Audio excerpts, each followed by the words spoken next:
Hello and welcome to Celebrity Trends. If it's your first time, please hit the subscribe button and click on the bell for more amazing news on your favorite celebrities.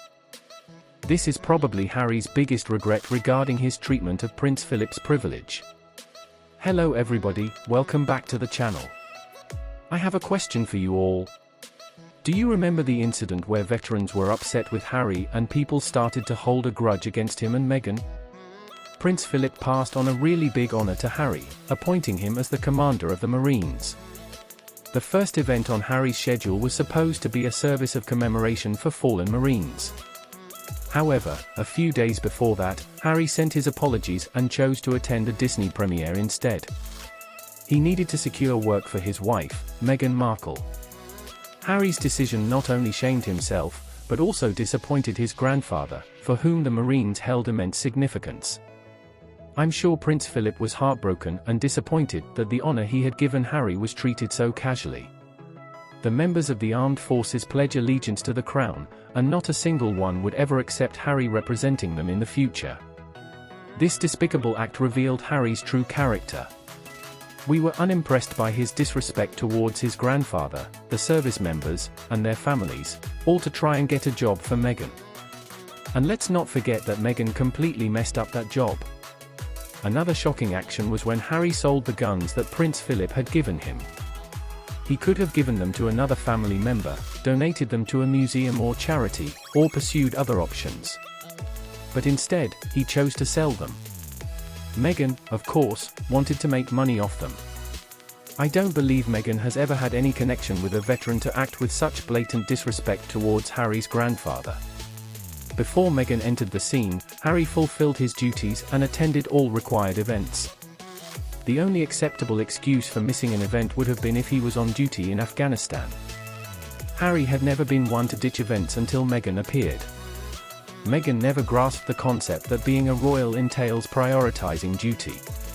Even the lesser-known royals showed up to important events because that's what was expected of them. This was the moment I realized trouble was ahead. Before that, I had been happy for Harry, thinking he had finally found someone to settle down with. I didn't know who Meghan was, but I assumed she must be a part of the glitterati acting scene I was not familiar with.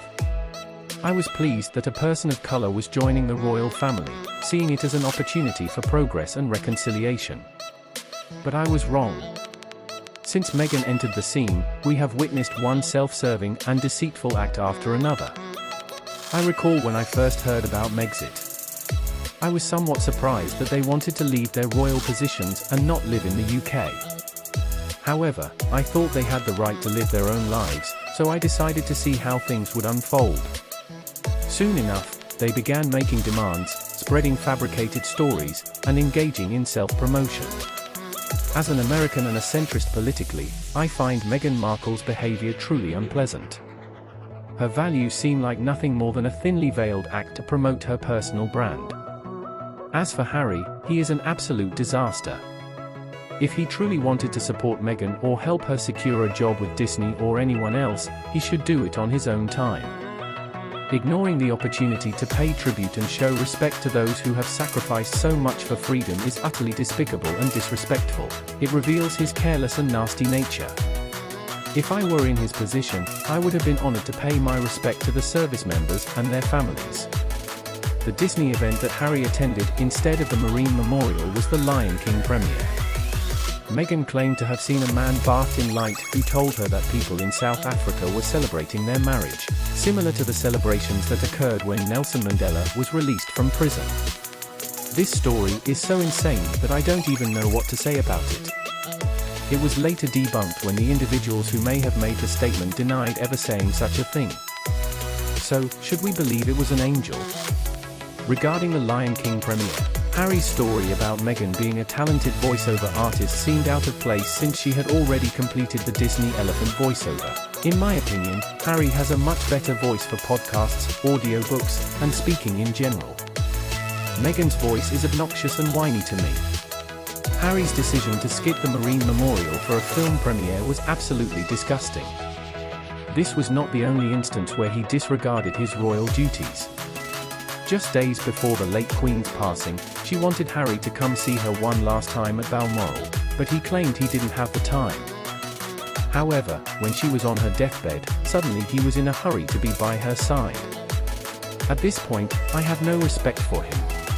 Thanks for watching. Till next time on Celebrity Trends.